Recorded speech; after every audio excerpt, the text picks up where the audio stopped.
Welcome to LOA Today. I'm Walt Thiessen. With me today is longtime listener, poet laureate, and Taya master Anne-Marie Young. This is your daily dose of happy.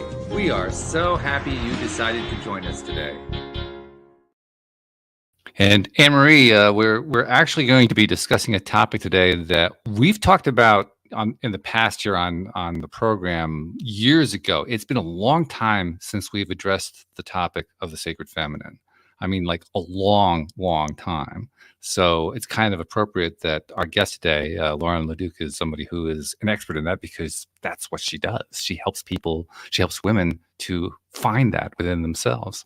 So this is kind of an exciting day, and I'm sure it's going to be true for, I mean, the majority of our audience is female, so I think the majority of the audience is going to love it. But I'll tell you what, if you're male, pay attention anyway, because here's an interesting fact. We all have feminine in us. We also have all have masculine in us. So we can all learn from all this stuff. It's pretty cool. How you doing? We missed you last week. Oh, thank you. I was too busy having fun. Well, that's a good thing. We like that. Yeah. We're all about the fun around here. But it's great to have you back. And Lauren, thank you for joining us from Kansas City, Missouri. I have actually been to Kansas City. It's been a long time since I've been there. But yeah, if you like the Midwest, like that's the best city to be in, I think. Yeah, thank you. I'm so happy to be here. And I agree, best city. And I have to say, your theme song just made me so happy. Cool. I love that. That's great. Yeah, well, especially Yeah. since I wrote it, I created it, so I appreciate that very much. Really? Yeah, That is amazing. yeah. I figured I'd put the talent to work, just see what I could do with it. But you got to tell us a little bit about your background and how you got into this whole sacred feminine thing, because I'm sure there's a nice, interesting, and probably not only is it an interesting story, usually with these things, there's something that kind of led to it, some sort of trigger that led to it. I'm kind of curious to know what that trigger is. Sure. I don't know if there's one trigger, but I'll definitely go through some of my story for sure and how this connection has unfolded for me. So, as you said, I grew up in Kansas City, Missouri. And if you're from the US, you know that I'm in the Bible Belt. Oh, yes. So, Oh, yes. Oh, yes. very much so, right? Very much so, yes. And we live in the city now. It's very diverse as far as belief systems. But what I grew up in the suburbs of KC was definitely very much that. So I grew up in the evangelical churches. That was really all I knew about. And I had this very, I wouldn't say I had a narrow idea of what God was, but I had a more like vast experience, if that makes sense. So how I connected, how I felt in my body, the joy that I would receive from it, all were so much bigger than this like kind of narrow idea of the man in the sky, and all the other story that comes along with Christianity. So I really started questioning things as a teenager, as many people do, and within the church, just wasn't really finding the type of answers that I was looking for. I think there was just a lot going on at the time where my mind was expanding really fast, and I was also kind of crashing and burning. So I was this like high achieving kid who wanted to be the good girl, wanted to be perfect, wanted to like fit into all the societal standards. And I think I just had this profound realization that I just wasn't that. And in the process, I developed a really difficult eating disorder. Ooh. And I think, yeah, in my healing from that, which took a good 10 years, I really was on this like big journey of self-discovery and figuring out my own relationship to spirituality, if I even had one, and what I believed, who I was, what I was good at, what I was meant to be here for, all the big questions, right, that come up. And I realized they couldn't be answered by how I had grown up.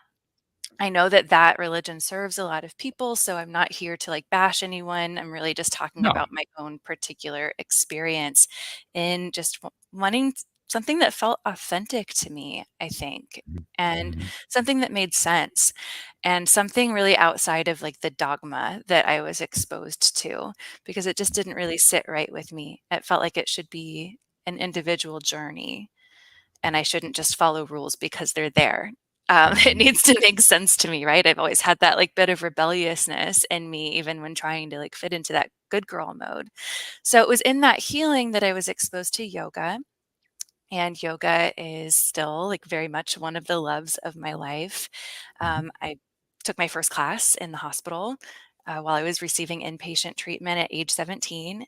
And then I Wow. took classes here. Yeah, yeah. So it was a profound experience for me to connect with my body and my breath in that way, and to just connect with calm, I think, in a way I Hmm. hadn't before, and to just have space. It wasn't praying, it was just connecting in a Right. more open way. So I really loved that and continued my practice sporadically. I'm 39 now, so it was a little bit different time where you can't just pull up YouTube and like find hundreds or thousands or millions of yoga classes. I had like 2 VHS tapes that I would practice with. Right. And then I had more experiences that opened me up more. One was not consciously done, but psychedelics as like an early 20s person, and Hmm. really like feeling what it feels like to be here now. Hmm. Um, in that experience, I was interested in Reiki. I was just meeting a lot of people and hearing a lot of different stories and seeing how a lot of other people around the world lived. Um, so I'm trying to think like when the sacred feminine popped up for me. I did Reiki first and really learned about the chakras, which are a huge educational tool for me now, and a personal tool for sure. And actually, the first time I ever really connected with the goddess was I had accumulated a ton of student debt, a medical debt, and I was feeling pretty hopeless. There Hmm. was some sort of block between me and money, and it wasn't enough just to like sit down and look at a spreadsheet or something like that. I knew there was a lot of internal healing to do, but I was willing to try pretty much anything. And YouTube was around at this point, I think through my mid 20s, and I found a chant to the goddess Lakshmi. And I didn't really know anything about it, but I was like, hey, I'm willing to try pretty much anything at this point. So I started chanting regularly to Lakshmi and feeling like so connected to her. And while I had heard of other religions, ancient and still practiced, that had goddess worship within them, I hadn't personally connected with that. And suddenly I was able to see myself more in the divine, and the divine more in me, just seeing it in this more feminine form. It was really eye opening to me. I was able to like really deeply study yoga later on, and now I've been a yoga teacher for 10 years and have a yoga studio, and started really expanding my different knowledge of the different goddesses, and doing embodiment practices and chanting around them, and just learning more and more. And then in the last few years, while I love the different goddesses from different traditions, and they really show like that there is so much complexity to feminine energy. It's not just something that's soft and sweet and subservient. I'll say it's Kali, she is the destroyer, and Durga is a warrior, and Saraswati is a muse and an artist and a teacher, and Lakshmi is the goddess of abundance. And there's just so many different aspects to the goddess.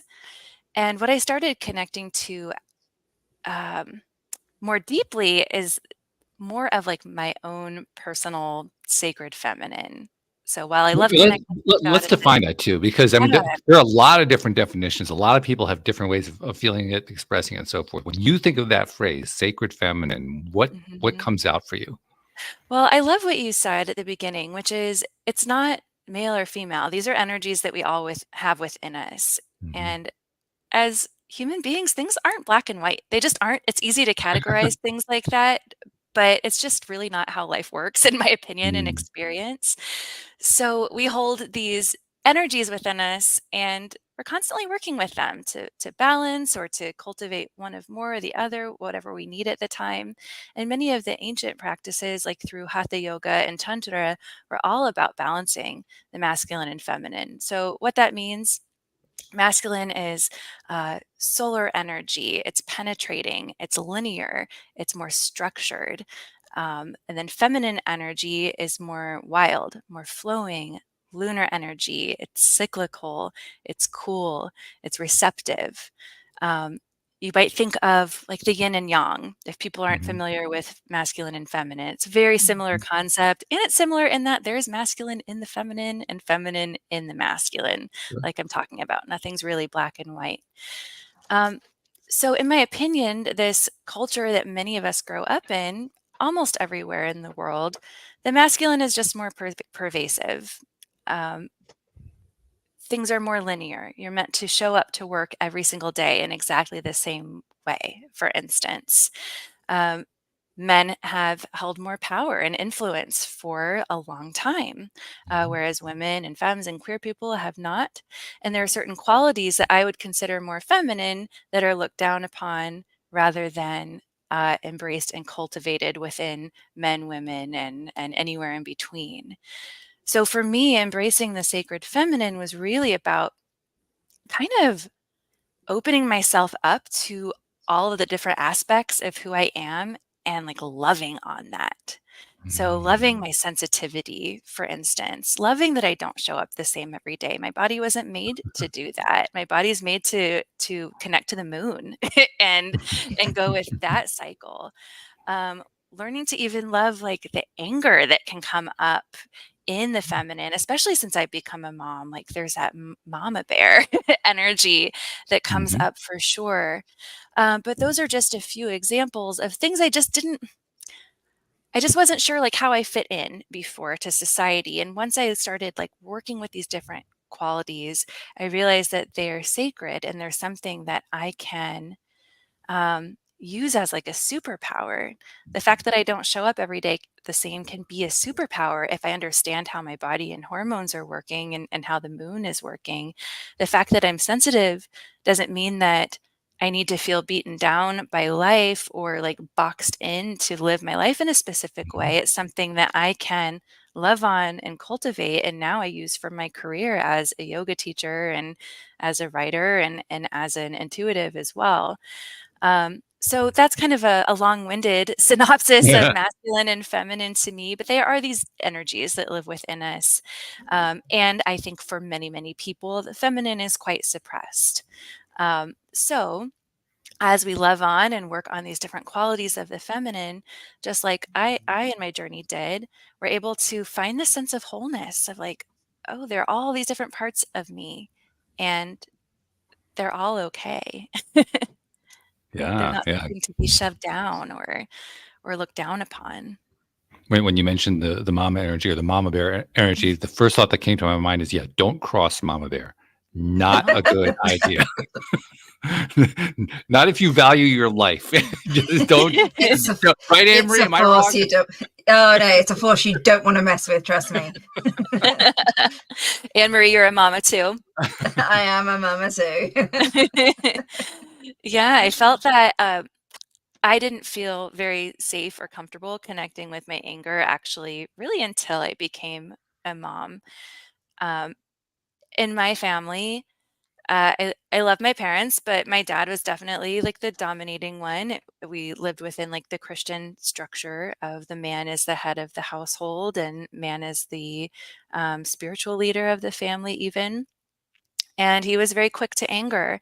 And I felt my job was to either hide from that or placate it, kind of fawning, if you will, befriending the bear. So it was a quality that I was afraid to really embrace within myself until later in life, because it felt so out of control and destructive. But what I see from looking at the goddesses and looking within the goddess of myself, it's an energy and it's an emotion. No emotions are wrong. And if we can be conscious about it, it can be transmuted or transformed into sacred action rather than just this destructive force. And I think that's a very like specific feminine quality of anger.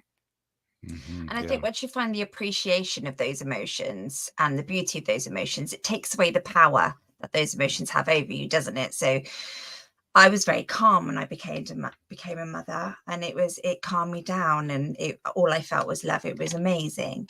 But as I've got older and I'm hitting menopause and stuff, that anger now comes up, and it's trying to find that appreciation. Okay, your body's changing, and it's a whole cycle, and it's doing what you want, and it's taken away the power of the fear of losing my temper and giving you different ways of dealing with it. So I think that appreciation for these things is quite crucial. Yeah, absolutely. And I love what you bring up about like this particular period of your life, because I was talking about more like the menstrual cycle, which doesn't carry through the entirety of a woman's life. But yeah, our hormones are constantly changing throughout our lives, and I do Sure. think like the middle age is the archetype of like the wild woman. That's there's which she often gets left out, right? We talk about like maiden, mother, and crone, but there's also this like wild woman who seems to appear around like mid 40s and older. And she can be this huge catalyst for change with the sacred Mm, anger if it's harnessed, right? yes. Instead of Mm. just raging without purpose. Absolutely. I fully agree. I'm thinking also about the mama bear metaphor some more, because where I live in, we were talking about this before we got started, but I live in Simsbury, Connecticut, which is northwest of Hartford, Connecticut. And we have the largest number of bear population sightings of anywhere in Connecticut. And I think perhaps even in New England, we have lots of bear coming through our area. And it's fine. I mean, they're not grizzlies, so they're the so-called brown bear. And you don't want to mess with them, but they'll pretty much leave you alone, and so on and so forth. It's not quite the same risk factor as dealing with a grizzly that you'd run into out in the West. But there are plenty of them. We have I run a gardening service, gardening and maintenance business, and we have a customer who told us one time about how there was a mama bear and a male, a single male, I believe, and the mama had a cub, and they were basically challenging each other to a fight in her yard, right? In like there are like two trees, and there are these two bears, and the mama bear was basically protecting the cub. The male bear was about 20% bigger than the mama bear, but you wouldn't know it, because that bear was terrified of that mama bear. And I Really? say that, oh, Yeah. absolutely, for good reason. I mean, the cliches about you don't mess with mama bear really do come from nature. You do not mess. Mm, If you're anywhere near a bear and you can see a cub, the first thing you do is stop. Because you don't want to go anywhere near that situation. And that male mm, bear was learning the hard way. You don't do that. But he was getting the worst of that fight. He really was. mm, I mean, it was just incredible and loud too, but that's another point. But I bring this up because I think it's more than just a metaphor. There, yes, we do live in a male-dominated society. For those who are the dominant males, I would advise you to rethink, because I believe that we can learn a lot from that male bear who realized, you really don't want to mess with a mama bear. You don't really want to try to dominate a mama bear. If you do, you're setting yourself up. You're setting mm. yourself up for trouble. So Mm. that's a negative side of the energy, but nevertheless, I think it's an important one. It's important to recognize that.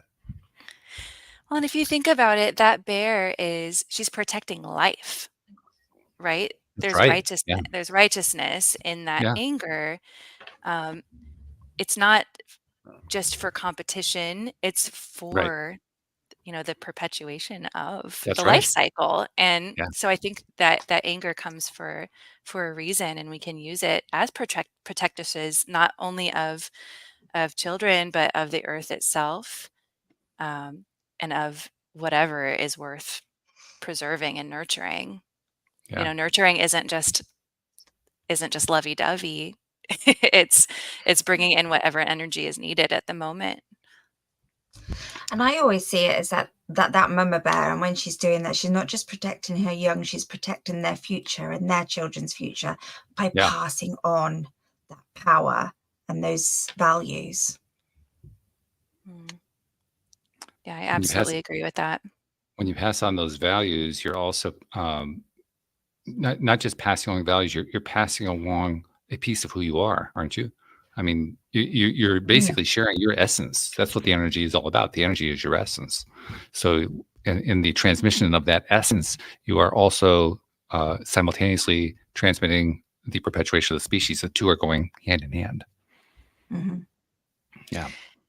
I think not only that, but like that being's dharma or purpose, right? Like we're born with these qualities that make us special and that we're meant to like usher into this world, I think, to create beautiful change. And by protecting our babies, we're giving them the space to grow up and really like unleash that on the world Mm. just by sharing their frequency and being themselves. So for me, like I've learned so much from being a mom, and my daughter's almost 3, so we still have a long way to go. But the prayer I say every night is just like, please let me be the mother she needs, because I don't want to stomp on some of the qualities that she has that are kind of difficult to deal with now.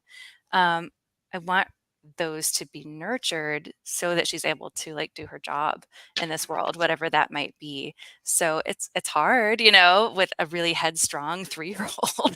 Yes, I totally get that. I always say that I really want you to have these values and I really want you to have this, but I just don't want you to have it with me.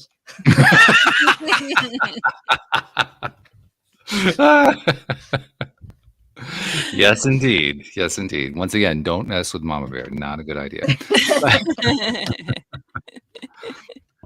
But there's also, I mean, when we're talking about energies, and that's really what's at the root of this idea of the sacred feminine, we're talking about energies. When we're talking about energies, we're also, like we were mentioning before, we're talking about human energies or even animal kingdom energies that cross gender lines. And that can be a source of confusion. So, for instance, Lauren, if you're talking to a group of men, for instance, and you're trying to explain to them where sacred feminine comes in for them, first of all, you probably get a lot of resistance on that. Like, oh yeah, I'm not going to listen to this thing. But if you can actually get them to listen from them, what do you say to them? Yeah. Well, I do work with mostly women, but I do have male students at my yoga studio. And I think I start getting technical with it, like how does this energy anatomy work within the system? Because I think being able to visualize it allows us to see a little bit better like how it resides within us. So if you don't mind, I'll explain a little bit. Like, Not at all. okay. So in the yogic body, there are these energy highways called nadis, and they're like channels of energy that go all through the physical body, through the aura, and everywhere that one intersects with another becomes a chakra. And a chakra or chakra is a whirling vortex of energy. So it's like everywhere these intersect, we get this swirling energy. Okay, so there are 3 major nadis or highways that run along the spine. The middle one is called Sushumna. There's one that runs to the right of it, which is kind of the masculine channel, which is called Pingala. There's one to the left of it that is the more feminine channel, which is called Ida. And as these swirl and intersect around Sushumna, we create the 7 major chakras. So the 7 major chakras are these zones in the body that really encompass our humanity. They're like little, I think of like a filing system of like these different aspects of what makes us who we are. And these different aspects live within the different chakras. So for instance, the root chakra, which is at the base of the spine, really encompasses like our foundation, our physical safety, our inner child, our ancestry, our financial stability, everything that our body, everything that's really like about survival. And within that, there are both masculine and feminine energies, and those reside within each of these major chakra points.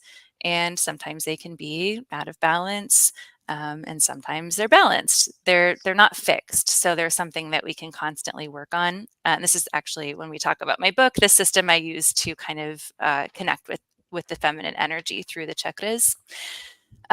So I would explain it that way, and just that there are these kind of opposing energies that live within us, and feminine doesn't mean female, although I do think that there are certain aspects of it that might be more easily accessed by women.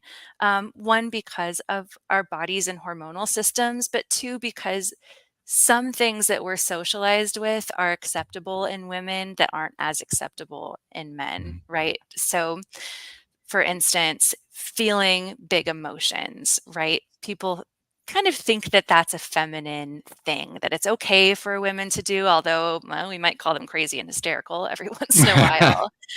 But for men, that they need to like have that under control. And we've all seen how that backfires over and over and over again. Oh yeah. The more emotions are pushed down, the more they come out in really unsavory and sometimes violent ways, whether that be internally or externally. So by embracing these different aspects of ourselves, we're able to live in a way that just feels better, that feels more fully expressed, where things are flowing the way that they need to, and where we're not really suppressing anything. So did that answer the question? I feel like I kind of started ranting. Actually, you gave one of the most in-depth descriptions of the chakra system that I've heard. I mean, we've had a lot of people describe it, and you gave us a level of detail that we've never encountered before. So thank you for that. That was really great.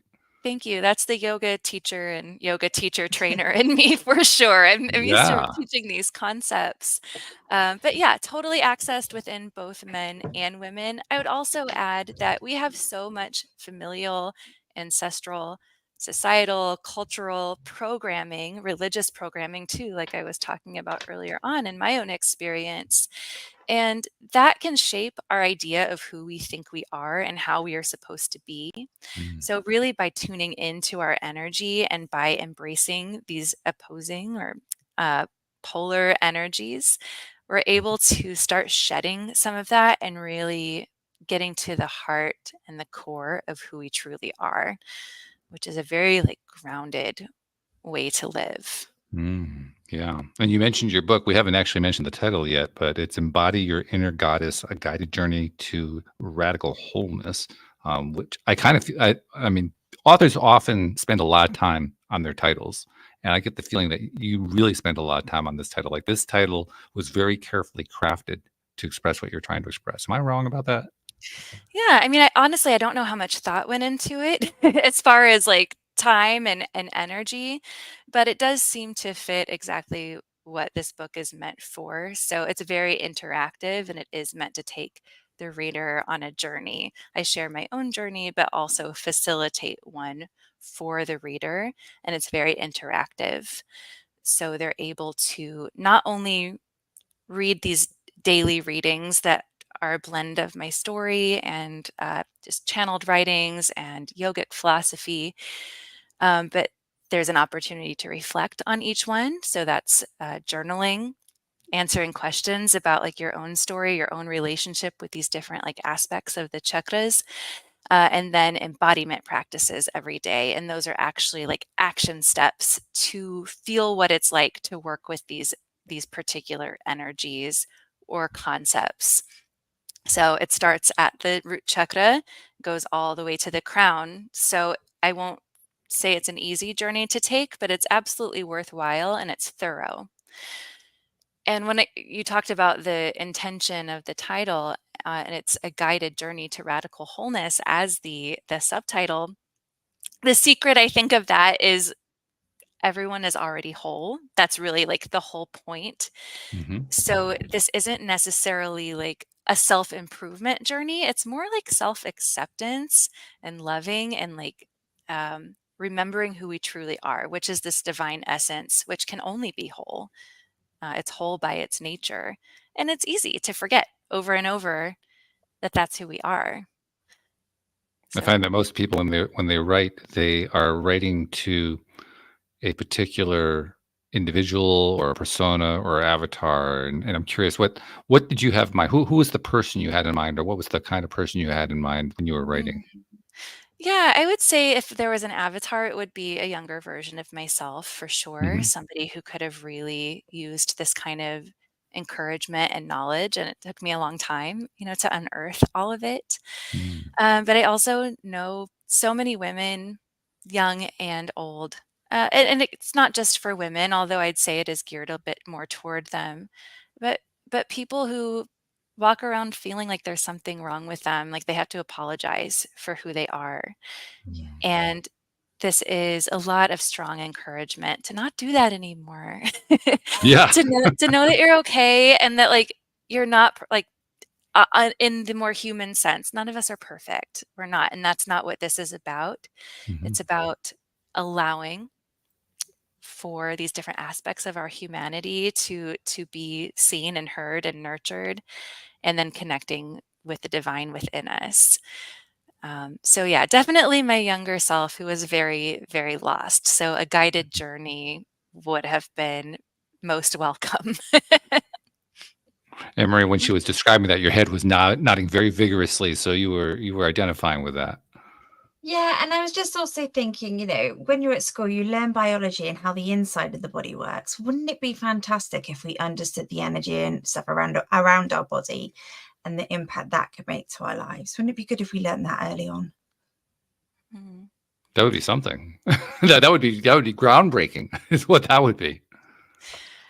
I agree. It would be absolutely amazing. And when I teach about the energy body, something I say is it's totally okay if you don't believe in it.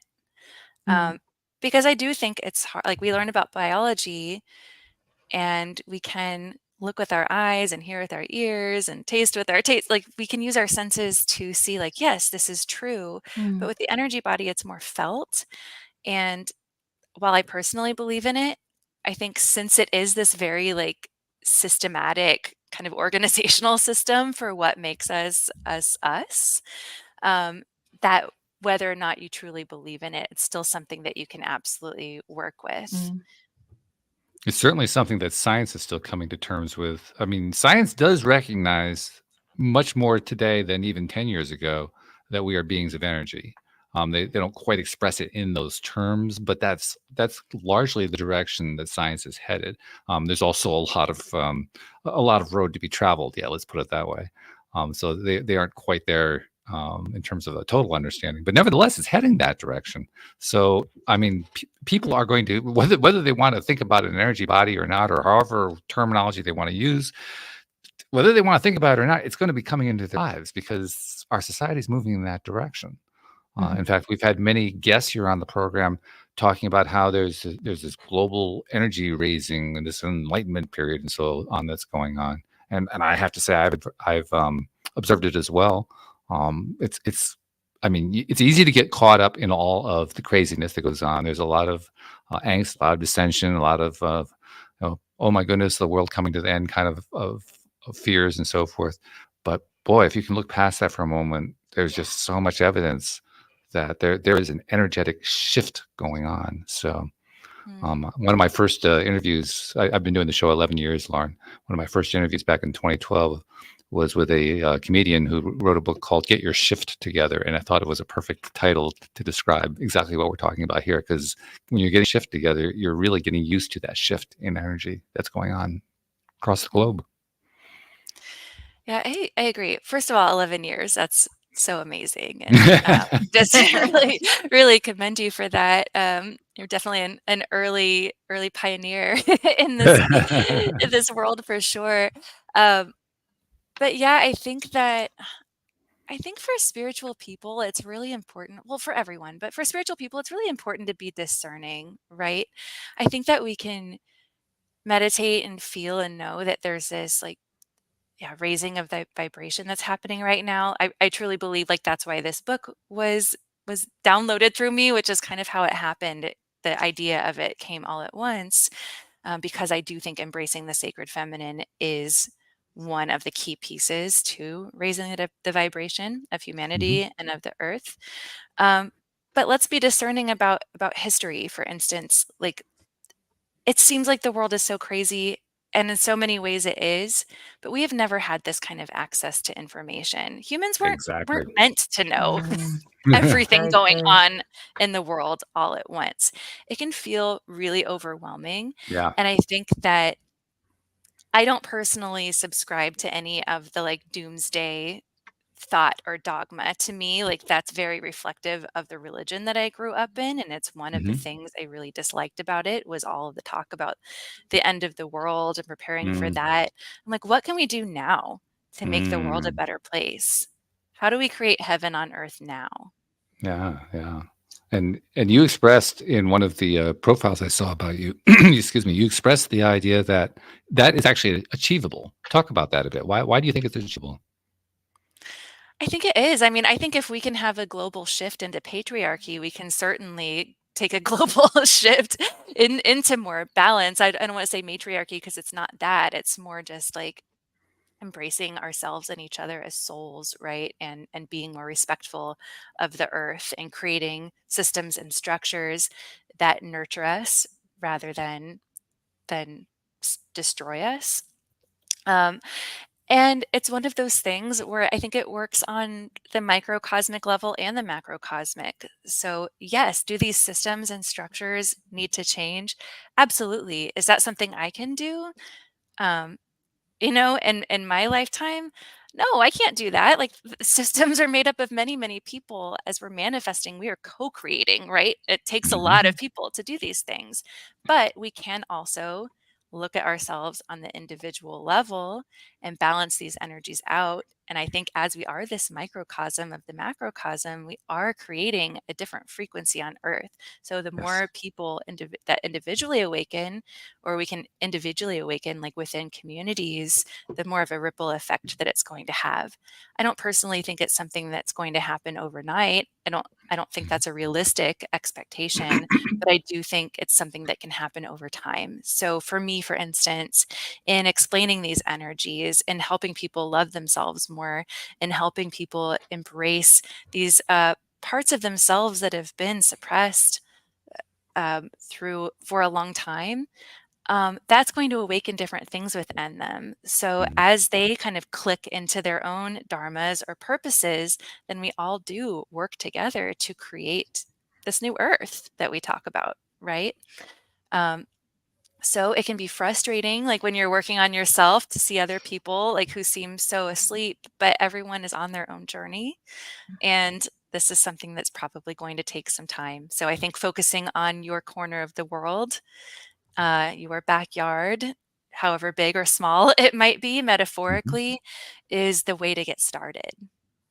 Yeah, sure. And Sure. actually, as you were talking, I was also thinking about somebody that Anne Marie knows real well, a gentleman named David Strickle, who has been a co-host on the show at times. He's been a guest many times. In fact, Anne Marie, last week he was on the show with me when you weren't here, which was kind of sad. You Yes, I missed know. David. I missed it. Yeah. I was gutted. So that was that, but we had a great conversation. And David's also a channeler, and he channels similar to the way Esther Hicks channels Abraham. He channels the stream of David. Although he's now to the point where he's kind of left the trans channeling behind, so he's kind of live channeling as he's talking now. But I remember a number of years ago, he would talk mostly in trans channel mode.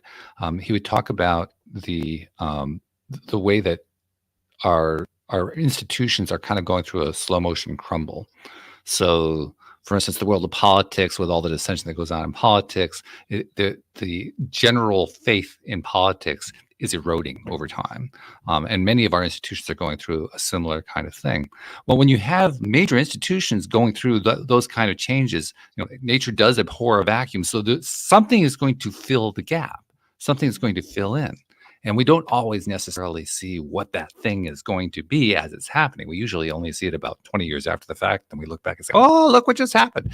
But it does happen. It fills in. So to me, that's one of the best ways I think about what you were mentioning. That is, you work in your own little neighborhood. You work on your stuff. You try to help influence other people in your sphere. That's what fills in the gaps. That becomes the mechanism, so to speak, for how these new energies enter society.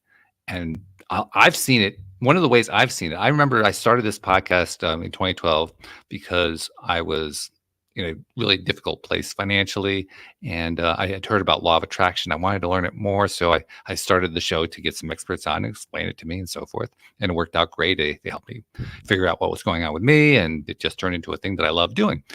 One of the things I've noticed since then is, at the time, if you mention the words law of attraction, first of all, most people you would say it to would have this blank look on their faces.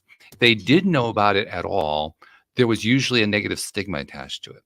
Today, people come onto the program who have, they come from all walks of life. They have all kinds of different career paths. No, almost none of them have. No, that's not true. There are many of them who have almost no involvement with law of attraction teaching, and yet they know about it and they feel good about it, and they say, "Yeah, oh yeah, I've been reading about that. I learned about that, and so forth." Completely different attitude 11 years later. Mm. What caused it? Well, what caused it is it starts seeping in through the cracks. But Lauren, I don't know about you. This just been my personal observation, but I have noticed children nowadays are just powerful machines. Oh Things yeah. that would have broken me as a child, My kids are like, yeah, you know, they just seem like just a 10-ton truck of courage and power. And I don't know if you see that in your daughter or other children that you interact, but I just see the difference of the children from when I was a child to the kids nowadays, and it's beautiful.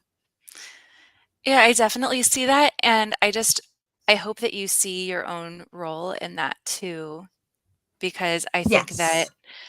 you know, our generation has had a difficult task, I think, which is to heal ourselves while raising our children and to like really embrace this new paradigm, especially through parenting. Like we get to create these little mini atmospheres, right? Like you're talking about like the yard or your own little slice of the world. Like Yes. we get to create maybe a more feminine energy embracing household, meaning like, you know, we were talking earlier on about some of the qualities that are difficult, but we've created like a table for the children to be able to speak their minds, which is probably not something that you might have been able to do as a child or me. Um, so I think that we are given this pretty difficult task to like rewrite our own programming essentially, so that we can parent in a really healthy way rather than just passing on what we learned Yeah. and from our own conditioning and programming. So the kids these days, I do think they're coming in with like these new frequencies. I think they're really like high vibrational souls, but we're the ones tasked to birth and raise them, right? Yeah. Um, True. which is its own tremendous amount of work and love. Which is such a beautiful thing. Yeah, they're amazing kids. And I think just looking at them, that there's our proof, Yeah. right, of raising the vibration. They That's a are pattern that's been Yeah. going on for a long time too. The succeeding generations are always more spiritually advanced, more knowledgeable. Basically, they have more to work with than the previous generation had, which had more than the previous generation before that, and so forth. It's like this ongoing expansion of understanding all it is. Mm. That's true. I suppose like 100, 150 years ago, children were to be seen and not heard. Well, 50 years ago, you don't have to go that far back. Oh, I was always heard. I was very loud.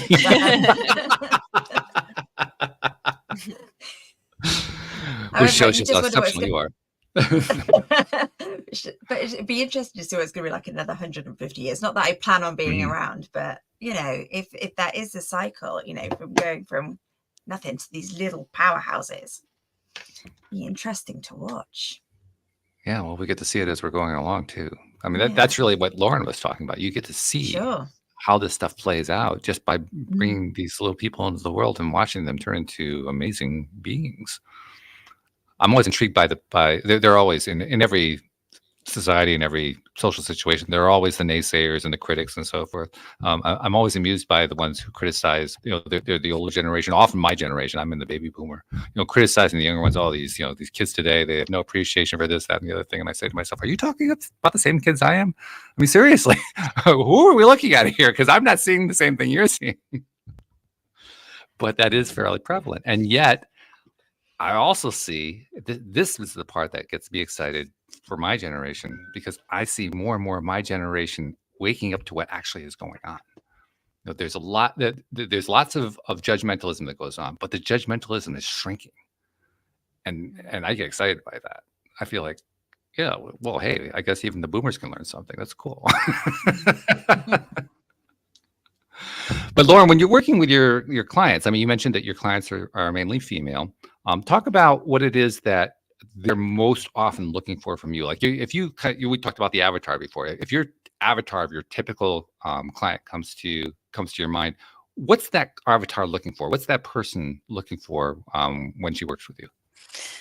Yeah, they're usually looking for more clarity on something. So usually working one-on-one with people outside of yoga, I'm doing kind of like intuitive readings and mentorship. So for my intuitive readings, I connect with that person's inner goddess. So what I see is like the energy of this sacred feminine within them. And then I look at their different chakras and their goddess assists me to kind of figure out what's going on in these different areas. I will say, though, most of the time, these women deep down know what's up. Mm. They know what's true. It just can feel very validating and supportive to have someone outside of yourself who's also able to see, feel, hear, know the same thing. So there are usually there are so many different reasons that someone might get a reading. They need clarity on something. They just want to feel a little bit more connected to themselves. They might want to be more connected to their spirituality. They might want to know, like, what path do I take? So those are all different situations that might bring someone to me. But truly, even though I'm using my intuition, it's really my greatest wish to help connect them to their own intuition. So, and I consider that like their inner goddess, so that they have this internal guidance system and compass that they can follow. Sometimes it's just hard to hear through all the noise. Yeah. I like that phrase. It's hard to hear throughout the noise. It's a very good way of describing it. I just know I'm thinking about the years I was doing this program, and for years I would listen to people talk about that interconnection and so forth, and I'd say, "Oh yeah, and meanwhile, deep inside, I'm saying, well, I don't know where that connection is. I have no idea. I mean, well, I hope it'll show up at some point because I really don't know where it is." And then one day I realized that I did know where it was. The way I expressed it was always so constant and so quiet, and so it never changed, that I kind of ignored it because we pay attention to things that vary, that shift and so forth. And it never shifted, never changed. And when I finally realized that that's what everybody was talking about, I said, oh, okay. I didn't, that's a thing. Like, oh, I know him. Yeah. Right. Yeah. Yeah. What I tell clients is that your inner voice or your intuition is a quiet voice, and it's always kind and it's always loving. And yeah, it can be really hard to hear that through all of the other stuff that's going through our mind all the time, all of what's going on in the body. So I think having a lot of different practices that help create more space and ease through the body and mind help us feel more in touch with that inner voice. Another way to get in touch with it is to not listen to it and see how things go until you finally listen. Well, that's most of my life you're describing there. I just hope you understand that. Do you know, I once actually employed somebody because in an interview they said, "Oh, I trust my gut." And I was like, perfect, because you just know that person's in tune. Mm-hmm. And it was we were dealing with people's emotions. So that was just a real trigger for me. Because it's so important. Yeah, I love that. And I want to make a distinction too. I think that, like, when I think of intuition, I think of third eye area if I'm relating it to the energy body. Okay. And when I think trust my gut, I think of solar plexus. And I make this distinction because our bodies are so intelligent. And I do think that there are different parts of our bodies that are in touch with these energies in different ways. So when I think of gut, I think of like instinct, right? There's something like you see a person and right away, you know they're dangerous, right? Like you have that voice inside that's like cross the street. To me, like that sort of gut feeling and intuition is a little bit different. But the reason I bring this up is just to say that embodiment is kind of a buzzword, and embody is in the title of my book. But being really in touch with our bodies is like a way to also navigate this world in a way that is more intuitive, more instinctual, more just in touch with reality. Our bodies are so smart. Yes. Intelligent bodies. Yeah. That's a concept They are. that it's both encouraging and a little bit frightening the first time you hear it. I mean, I don't mean it like in a macabre way or something like that. I just mean that we're used to thinking about our society from, like, I guess what you might call the more masculine perspective, okay, everything's a linear thought process, and there's reason and there's rationality and logic and all that kind of thing, and so introducing the idea that the body is intelligent in its own way is kind of a threat to that system, from one viewpoint. Not in truth, it really isn't, but from one viewpoint, that there's kind of a threat going on there. Yeah, I think it could be maybe I don't know if scary is the right word, but there can be a couple of resistance on a couple levels. First, chronic stress and trauma separate Mm, us from our bodies. It separates mind and body. When it's really bad, uh, you might not even be able to like feel your body in space, right? I've read case studies from like trauma-informed yoga where veterans they can't like visualize or feel where their foot is if they're trying to imagine that. mhm, Um, so that stress does the same thing. It doesn't have to be like big traumas. That really like we survive by like not really connecting with our bodies in a way. So that can be really hard to hear if you don't have that connection already, right? Like I've asked clients before, like yoga clients, where do you feel your stress in your body? And I've heard, I don't, which mm. I'm like, well, I know you have stress. You have to feel it somewhere. You're just not aware of it because you're not connected in that way just yet. It's going to take some work. So I think there's that. And then also, let's say like pain is one form of intelligence that our body has.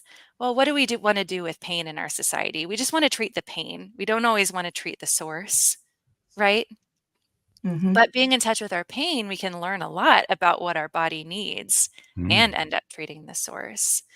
I could really go on a tangent right now, but like I think, rewrote my relationship with pain through my pregnancy and birth. We did like a natural home birth, and it was such an interesting experience. And I felt so in touch with that intelligence of my own body, like it just knew what to do. And the pain was an important part of that.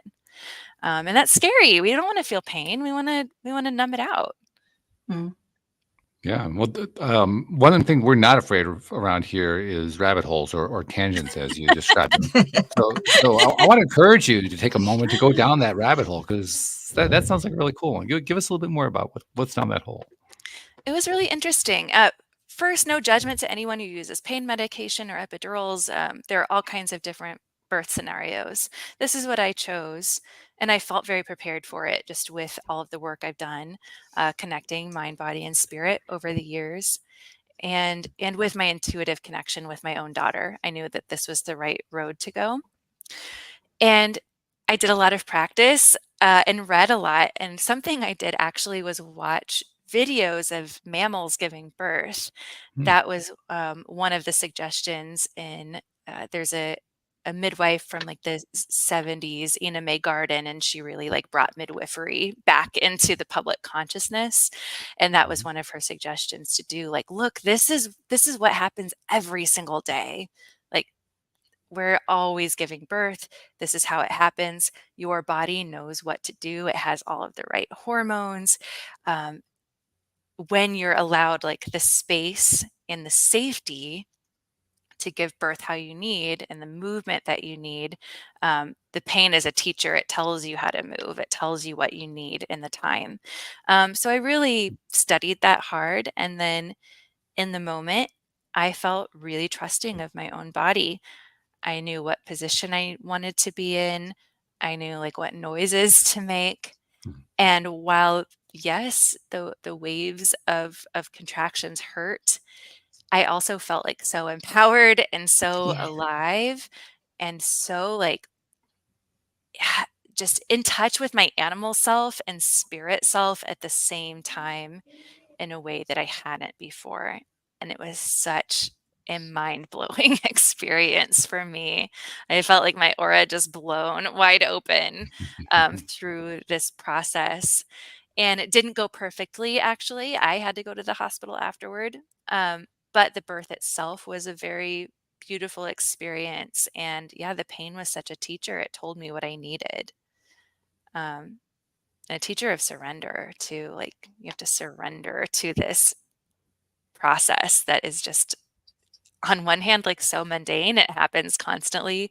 and on the other hand, just so miraculous. Once again, as you were describing that, Anne-Marie was vigorously Yeah. nodding her head up and down. Well, yeah, and it just sort of takes me back when I had my first daughter. Again, I gave birth. It took about like 30 hours from start to finish.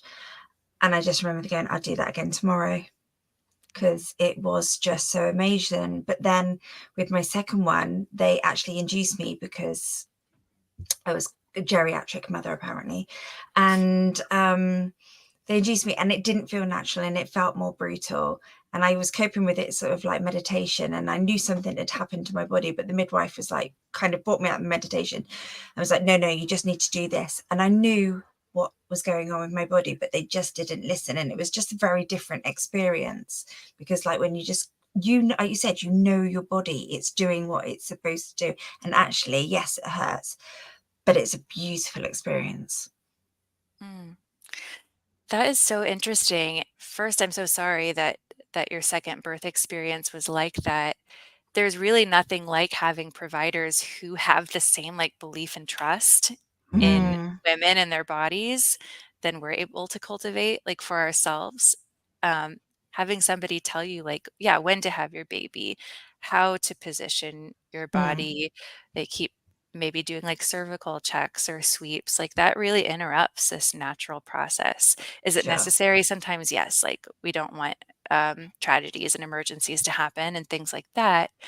But it's just amazing, like you knew if you would have just been left alone, that Yeah. that the experience probably would have gone very smoothly. Absolutely. And I hate that phrase, geriatric pregnancy. Ugh. I'm wondering where that one came from, but we'll save that one for another day. It's a common term over here. It's a common term. It's actually a medical term. Yeah. Wow. It's interesting. And using language like that, sorry, I know you said it's for another day, but using language like that, it just brings me to like law of attraction, for instance, is so negative, right? A lot of my birth prep was doing like hypnobirthing, where a lot of it was around like neuro-linguistic programming and languaging, and like we don't even say contractions, we say waves, for instance.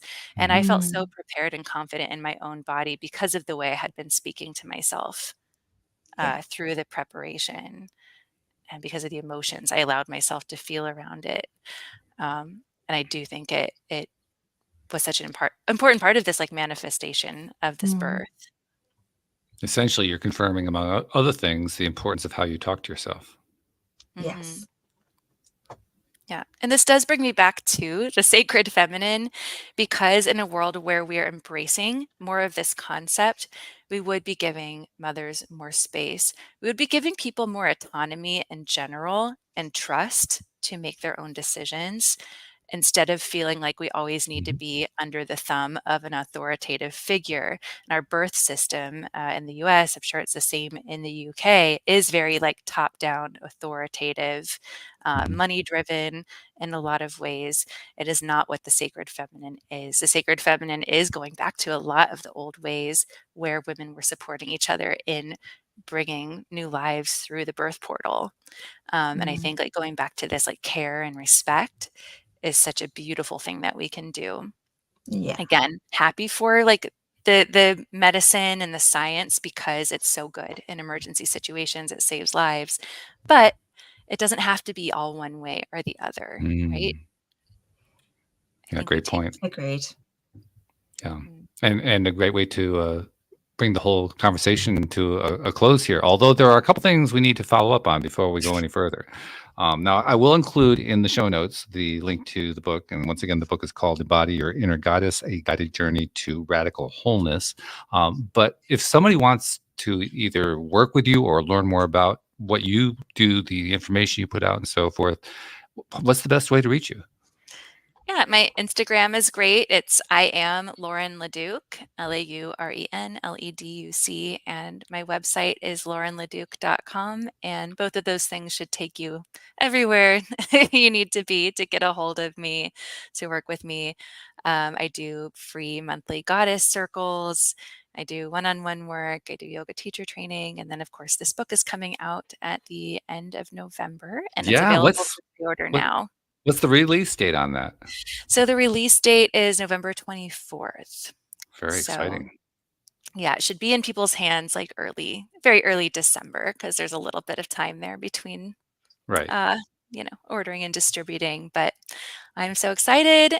And I will say, and this is for like any author that comes on your show, pre-ordering is such a great way to show your support. One, you don't forget to order the book, but Mhm. two, it counts toward the first week of sales, and it gives algorithms a Yes. little bit of a boost. So it's a really a kind thing to do Right. if you're planning on purchasing a book from somebody. Yeah. And Well, I like think I that said, would be a wonderful Christmas gift, don't you, Walt? yeah, absolutely. Yeah. And we will put the link into the show notes to make it easy for people to find it. So yeah, that's great. Congratulations on completing that project, by the way. I know what it's like to write a book. It's not easy. There's a lot of work that goes into that. So Thank you. congratulations on that. And obviously best of luck with the launch itself. One other thing that I need to ask you about, though, not so much ask you about, but tell you about, really, because everybody who comes onto this program, one way or another, they're giving to society. They've discovered something in their own lives, and they want to share it because they realize, wow, this is really big. This is great. Other people need to know about this. There are other people that this can help.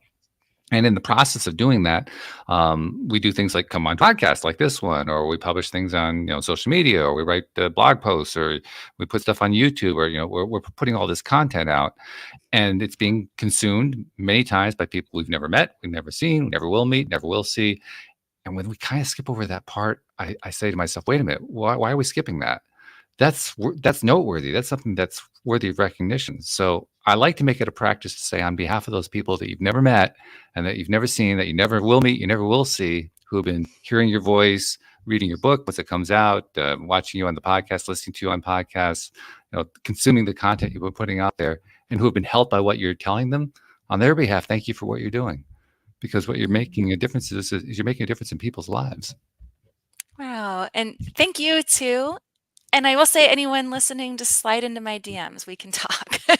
There you go. Not in like There a you creepy go. way, but just in a friendly way. Because it's great hearing somebody's voice and listening to conversations. And because of this technology, we can actually like reach right out to somebody and never be afraid to say hi. And like, if someone's work has impacted you too, it always feels good to hear that. Oh yeah. So yeah, never be afraid to reach out. And Emery, I usually come to you at the end of these, but what's the one thing that's sticking out in your mind that it just stands out more than anything else that we talked about today? I just think in a world where education, media, and everything is trying to like program people and get people to do the same things and go to work, retire, do this, I just think it's wonderful if people like Lauren embracing your individuality, the stuff about you that's different, but it's good to be different and what it brings to you and the planet. So embrace it. Beautiful. Well done. I love that. Lauren, thank you again. We really appreciate you taking the time and sharing all of your wonderful insights into what the nature of the sacred feminine is and how we can bring it out in our lives. And wow, we can continue to do great work. Love what you're doing. Yeah, thank you, Walt. Thank you, Anne-Marie. It's my pleasure. Thank you so much. Yeah. And thank you to our podcast listeners everywhere. We'll see you all next time here on LOA Today. Goodbye, everybody.